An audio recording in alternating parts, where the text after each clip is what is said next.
Hey yo, what's up? I thought I would just do a quick breakdown of the PlayStation 5's UI. I did another video a couple hours ago, and my microphone was cutting out. I think the audio got corrupt or something. But I'm gonna do a different one now because I feel like it's important for people to know the ins and out, I guess, of the PlayStation before they buy the PlayStation, I guess, or consider buying it. I mean, it's pretty simple and it shouldn't take that long. The last one kind of I stretched out a little bit too far, but this one I should do better on. This is the home screen of the PlayStation. It's pretty simple, I guess. It's not much different than the PlayStation 4's.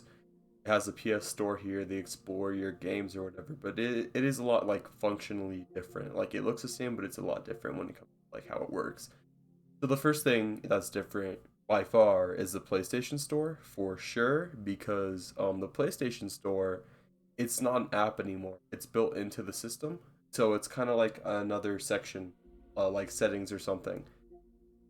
So I don't have to wait for like the 50-second load times to look up a Fortnite pack or something, or like if I want to buy a new game I don't have to wait a whole minute for it to load and start glitching or whatever.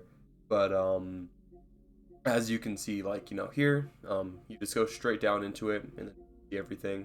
You can see all the new games here. You can see all the collections. um I guess like it's just categorized games, I suppose, and then just subscriptions and whatnot. Then you can browse, look up a game. You don't have to wait for any like long loading times or whatever. I think this is just like a news page. I haven't explored this too much, ironic because it's called the Explore page, but I haven't really gone through this enough to really know what it is. I'm assuming it's just like what's going on in the community, what's happening here, there, whatever. But I think that it's definitely a page that could be utilized pretty good. It's like that Xbox page, where like you can see all your like everybody streaming, like the old Mixer page on the Xbox, which that's great. Then there's the games. The games is a lot better than on the PlayStation, on PlayStation 4, because like you can just see more things, I guess, better. Like it's built into the system yet again. It's not a whole issue with you like having to wait for all these videos to load if you're just trying to look at the trophies, which is great. You can go here to view the product by itself, or you can see the PS4 version of this game too. If you really wanted to play the PS4 version, that's the same thing for other games that have like cross generation types like versions of them too. You can do the same thing with Cold War. So right now I have the PlayStation 5 version of Cold War like installed, so that's why when you don't see it, that means you have the right one. But see how I have the PlayStation 4 one here, and like you can see the alpha, the beta, and then like the actual game itself. Well, those are other versions of the game if you want to play them. Like if you want to play the PS4 version, I don't know why you would if you have PS5, but you can do that if you really wanted to. There's the new Share Factory. It's a lot better supposedly than the old one. I haven't really used this. I'll try it, but it doesn't seem too great. um you can just like same thing for Spider-Man, right? Like you can see the PS4 version or the remastered version, which I have on right now. um yeah, that's pretty much everything you can see here. I mean, you can see like your game captures and whatnot, and it doesn't take an turn to load at the same time. um I'm gonna go to the media tab now. The media tab has a lot of stuff on it actually, which is really nice. It's a lot better than going to the whole I think it was called I think it was called a media app on the PlayStation 4. I forgot what it was called, but you'd have to wait like 30 seconds for like you to finally load in. At least for me, I did, but maybe my PlayStation just sucked. But when you come into here, it's pretty simple for the most part. You just can see all the apps that you have, and everything you have installed is up here. I mean, at least like the most recent things. It won't show like a whole row of things like like a Netflix movie thing or something. But you can just see every app that you can download, and that's downloadable. You can see all of the ones I have now. I can't open any of them to show you how fast it is and how like solid it is, but just believe me when I say it's definitely fast compared to the PlayStation 4. That's for sure. I can't do that because I'm using auto and the won't work. But speaking of HDCP, this is just like if you want to go for like if you want to just search through anything in the search tab. But you can go to your settings really easily. It's a really fast way of doing things. Instead of going to the everything's at the top compared to the PlayStation 4, like where it was kind of all on your screen at the same time. But this is at the top and it's like its own little section, which is nice. Like same thing with your profile, it's not like a main part of the screen. So you can go to your settings right here and you can see a good amount of things, like the guide and whatnot. I'm not going to go through this because it's not important. Read that if you get the console. It's the same as the PlayStation 4's.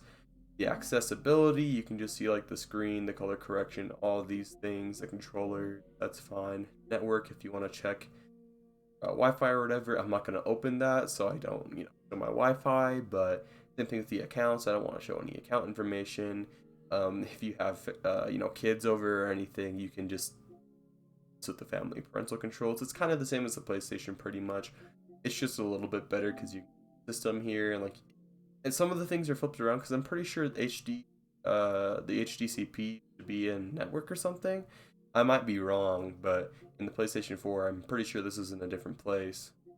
But yeah, so if you're going to record any games and you need to turn off HDCP, it's pretty simple. You just go to settings and you go down to system, go down to HDMI, and then boom, you can enable and disable your HDCP, which is the high definition copyright protection, which makes it to where you can't screen record YouTube or something, or like Netflix and pirate a movie or something. But you can see your storage, sound, the screen and video if you want to use HDR. I'm recording on a monitor right now, so HDR isn't on and it won't work. That's fine. You can see your accessories, go to notification settings. So I should turn off for gameplays, but I'll go through that after I've done recording this video. Then you can go to your capture and broadcast settings, which aren't really important, but here they are.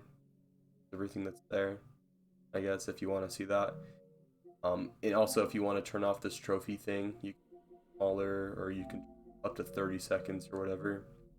I don't know if I'm going to do that or not, but yeah.